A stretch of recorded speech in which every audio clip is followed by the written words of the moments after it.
Everybody, Brandon Hayez with the Next Up Show. And this is the cream. What's going on, everybody? Brandon Hayez here, the Next Up Show. This is my segment, The Cream. March 6th, 2019 episode. We're going to be talking a little bit about the UFC 235 out in Las Vegas. Just a couple of the fights that stood out to me and everything on the Fight Pass card. You had Hannah Cifers. Got a decision. What really got me about her was the whole build up to the fight. After the fight was over and she won, and when they tried to give her the interview after the fight, just humbled. Yeah, and I don't know if humble is the right word. It might be she's never been in that situation before and just was not used to being in the big show under the lights and everything like that. But went out there and was just about fighting. So that fight right there really got it to where I'm kind of excited for her career and everything to come in. Another female fight that got me on the Fight Pass card, Macy Chasian. She's 5-0 now, TKO win. Just went out and dominated completely during that fight. That was her second fight in the UFC. Then on the prelims card, you had Diego, the Nightmare Sanchez. What can you say? From The Ultimate Fighter Season 1 all the way to now, he's had, ups and downs throughout his career. Man, he just went out, destroyed Mickey Gall. Funny thing is, on Instagram, I think it was Instagram, where he was sitting there, he was talking about after the fight, he said, I wasn't going to bring this up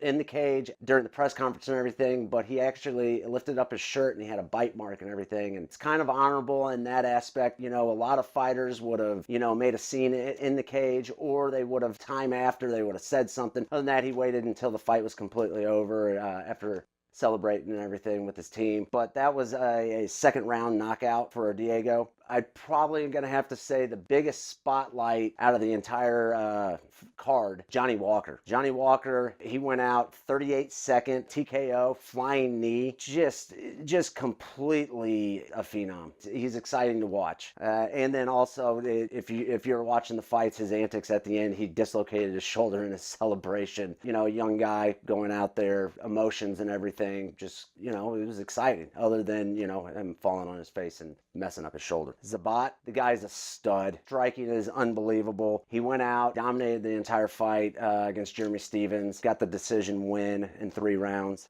So let's go to the main card. With this, top to bottom, it was good, but the 3 fights that really stick out to me were the 3 final fights. Ben Askren, Robbie Lawler. Ben Askren's coming in with a lot of hype behind him. There's been a lot of things where people are, does he deserve to be in the UFC? Should he have been in the UFC years before? Them bringing him in and having him fight against Robbie Lawler was a huge test for him coming in. There is a lot of controversy with that fight. Personal look on it. Did see a lot out of Askren having to fight back. Lawler went out, just put a beating on him. Askren fought back. He ended up winning the fight with a bulldog choke. Controversy over that. Was Lawler out? Me personally, I watched the fight. I don't think he was out, but in the circumstances, the ref is there to protect the fighter. Let's say that he did not stop it and Lawler was out and the fight went on longer. It's kind of one of those. Herb Dean, you could tell at the end of the fight, was not really happy with his decision. But the UFC, Dana White, they're really wanting this fight to come back and they're going to fight it again. Ben Askren is saying, no, I'm done. I'm ready to go fight Masvidal. That he is flying out to London. He's going to go out there and he's going to push for that fight. Okay, so the welterweight championship belt, Usman against Woodley. The build up to this fight kind of pushed the limits on the trash talk. What can I say? Usman went out, just dominated all 5 rounds. Woodley just seemed kind of flat, wasn't explosive like usual. Usman just seemed like he had Woodley's number and everything. The final was 50-44. I think he did get an 8-point round on that. One thing building up to the fight, there was a lot of trash talk. Personally, hey, they're cage fighters. They're professionals first, but they are also human. I wasn't really a huge fan of all the trash talk, and I'm going to get more into that on the segment that I'm going to go into with the cream. One thing that kind of bugged me was after the fight, Usman coming out of the cage, Cody Covington, Everybody knows Covington. He's a loudmouth. He's trying to take a book out of McGregor, get fights because of running his mouth. Just did not need to see that at the end of the fight and everything. And then let's talk about the light heavyweight belt. John Jones, he won 48-44 on most of the cards. He did get a 2-point deduction for an illegal knee. If you look at it, state of Nevada, it was an illegal knee, but if you go over to the state of California, it wouldn't have been an illegal knee. It's kind of one of those. John Jones said it in the interview after. He's got to be more of aware of rule setting and everything and where he's at. But one thing I'm going to have to bring up, John Jones was back to his old self, you know, fingers out, poking. He did kick Anthony Smith while he was down. It was very questionable on it. One thing I'm going to have to say, Anthony Smith, he could have just said, no, I'm done. It was a legal knee, took the W that way, and then came back and would have to fight Jones again. I think it was very honorable for him to step in and say, hey, I'm okay, let's just keep going with the fight. John Jones is still, you know, he is one of the greatest fighters ever. If you could say a GOAT with an asterisk, a lot of people would go that route. That right there, we're going to be getting into this video. Lincoln Marshall, Dirt. Enjoy. Trim all that. The dirt comes free when the drums talk back. We digging through the unified stats, finding where the record has fat. Muscle builder, trim all that. The dirt comes free when the drums talk back. They say it's cheating when I got a pen, but they don't make those coats. Same flow, now I mean emoji, it's Staffords and State Flow. Though when we're shifting, all my homies got figures on their laps. So if you're feeling it cheap, they got a trigger you can scratch. I'm on with lions and sheep closing, yeah, we pillaged by the pack. I mean my pride, I surmise, we got the whole village on our backs. No, filling up, realness tax. The trap is in the feeling that's attached. And I'm looking at the word like, whom shall I fear though? Got balls for your heart and...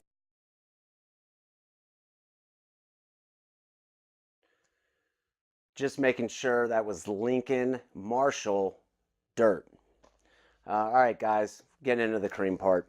What we saw over the last couple weeks with the build up to UFC 235, recently over the last couple years of building up to fights, we've seen a lot of trash talking, a lot of personal insults, religious wise, political view wise, whatever anybody can come up with, they are trying to use it.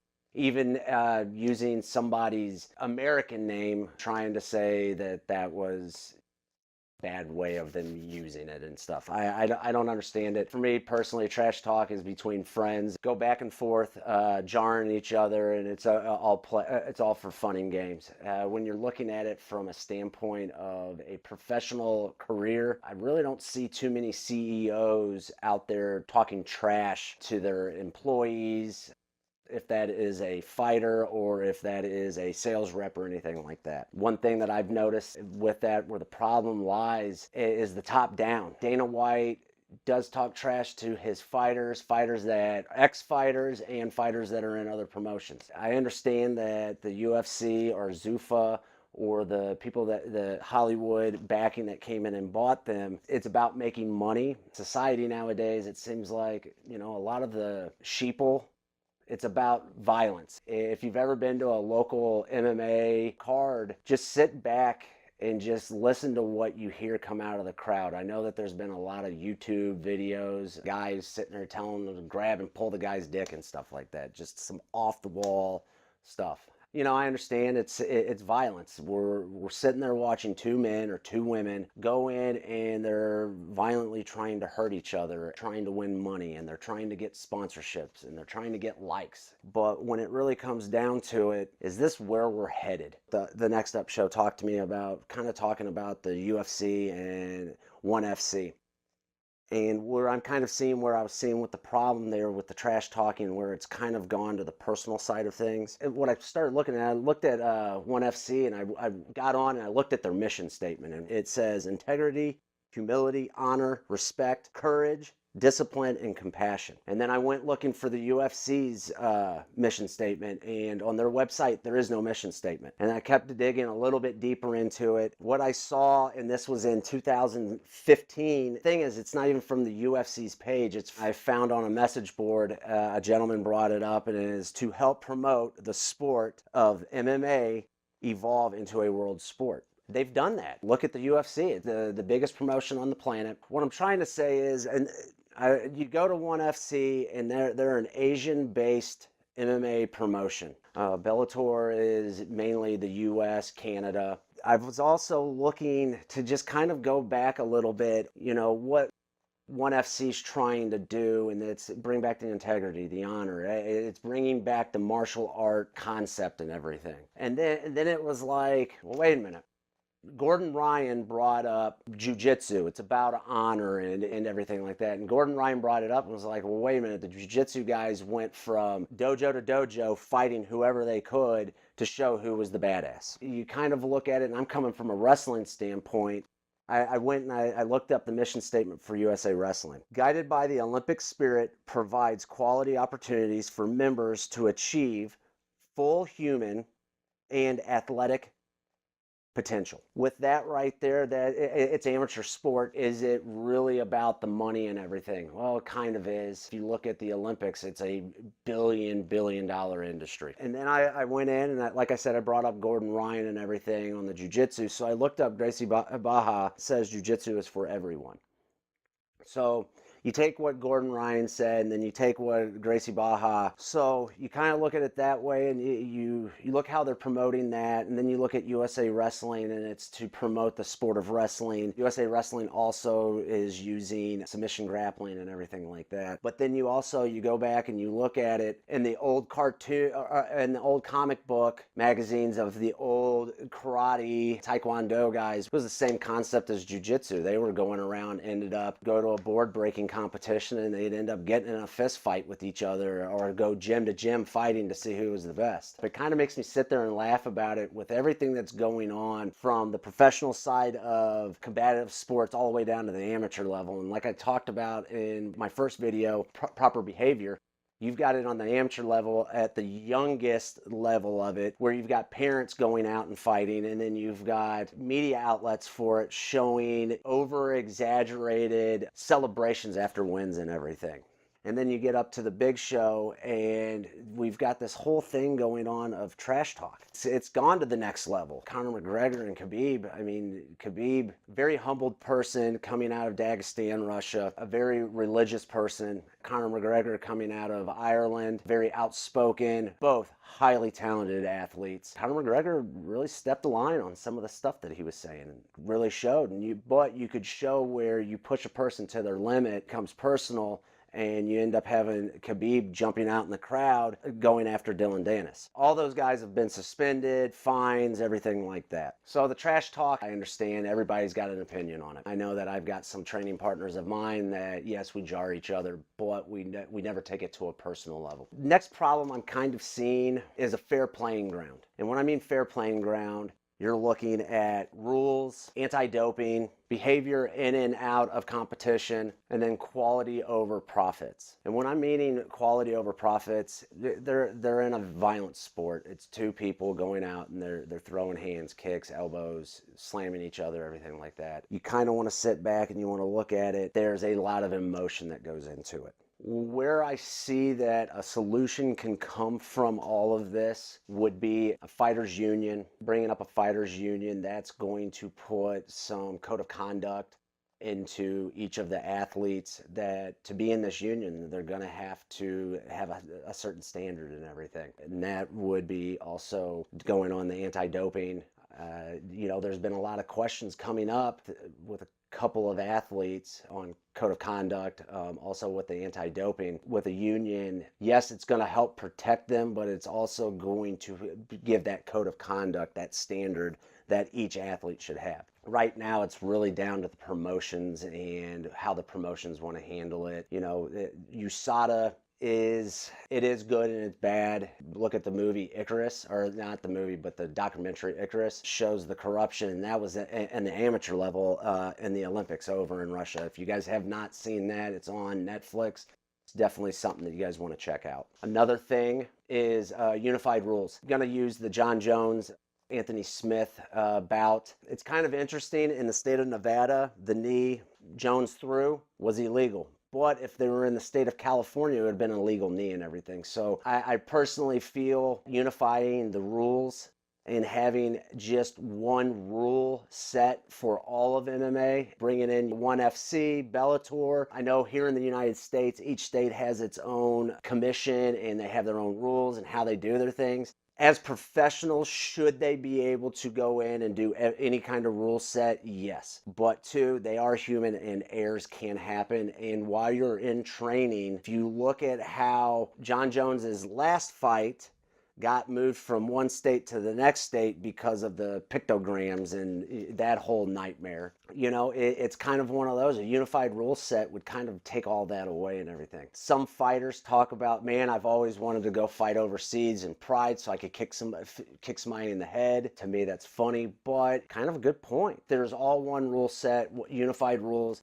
We wouldn't have this big of a headache and everything. Any questions or doubts? And then also the product, quality over the money, kind of one of those. I'm going to bring up Greg Hardy. Should have Greg Hardy been on the main card, had the opportunity to do a rookie mistake by kneeing a downed opponent. It's one of those, they're bringing in somebody with a name, actually has a persona about him already coming from the NFL with the suspensions and everything that have happened with him in that career, and then jumping over to MMA. You know, he is getting lucky again that he's going to get to fight. Me personally, he's a big name. He draws a crowd. It's up to the promotion to make money, but it's one of those, you've got to get the quality over the profit and everything. With that all being said, I need you guys to go check out this video, Secondhand King. Go So Wrong. Check it out. Everybody tells me that fishing in the pond is so healthy, and it'll help me if you're wealthy, or you could sell things that get me to the top of the ocean. Where am I going? Pants after your waist. You got it made for TV movie, Disney actress, face, army boots, and Twilight taste. I think this won't be long. I know I'm wrong. How did it get this bad? Why did I get so sad? I don't know. But somebody doesn't live up to my dream state. I don't wait, I say goodbye. Quicker than the thoughts leave my eyes. It's not your fault, it's all mine. Just this lifelong phase I'm going through. It's not you. It's so wrong. Where do we go? So wrong. Why did it go so wrong? How do we go so wrong? Thanks for checking out that video, guys. One thing that I am gonna go, I'm trying to bring this all in together. Big problem. It's not a big problem. A lot of people would say it's a big problem. It's talking about the money, the pay of the fighters, the promotions making their money and everything. I'm gonna have to say, with the behavior of some recent fighters, the UFC and Dana White, the new management of the UFC, they're absolutely loving it. They love it because it's drawing in drama. A lot of people love drama. It's the reason WWE is so big. That's the reason bringing Brock Lesnar in to fight DC, but now it looks like it's going to be Jon Jones fighting him, are big money because you're bringing in the showmanship. And with the UFC being bought out by Hollywood, what do they want? They have to make their money and everything. It's so problem with the UFC.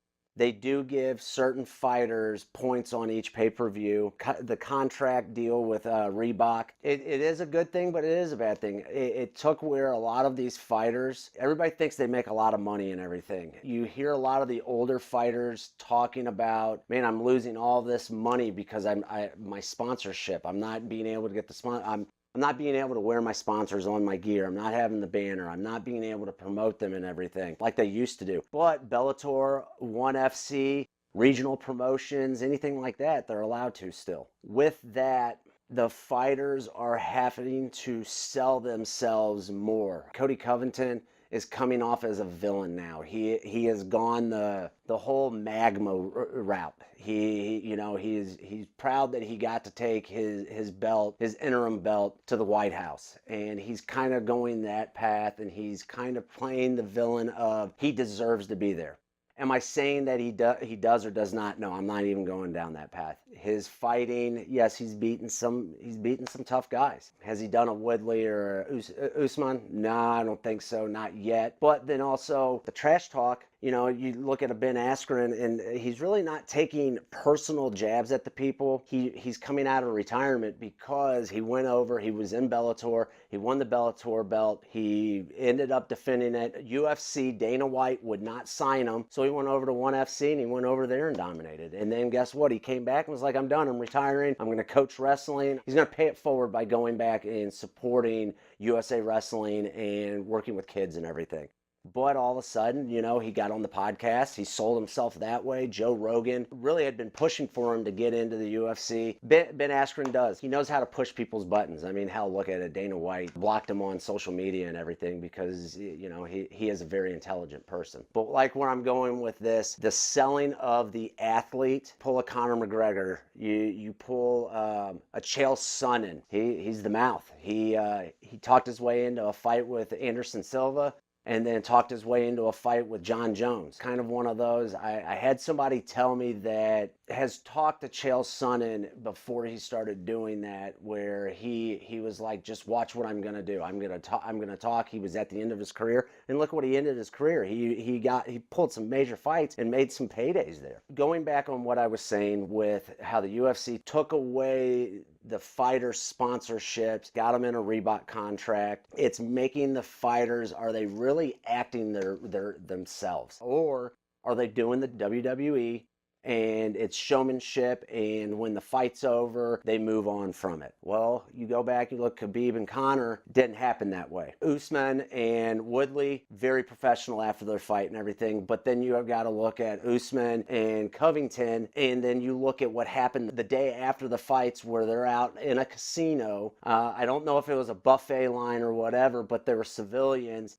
And Khabib's manager, Ari, is Usman's manager. They go in and confront him, and if you've seen the video, there is opportunity for people that have absolutely nothing to do with the fight scene or anything, that there was a chance of those people getting hurt. You know, it's becoming to where, are the fighters expected to be just fighters, or are they showmen now? Are they to become the big name fighters and get the extra points on the pay-per-view, get the bigger pay from Reebok? And they, you know, if you look at Conor McGregor, he's gone out and done a great job of promoting himself, but I do think that he did step a line at the personal attacks and everything. So what I'm trying to say with all of this, and you know, I'm not a professional fighter. I've been lucky that I've gotten to work with some in the training aspect, kind of watch some of their careers blossom and everything.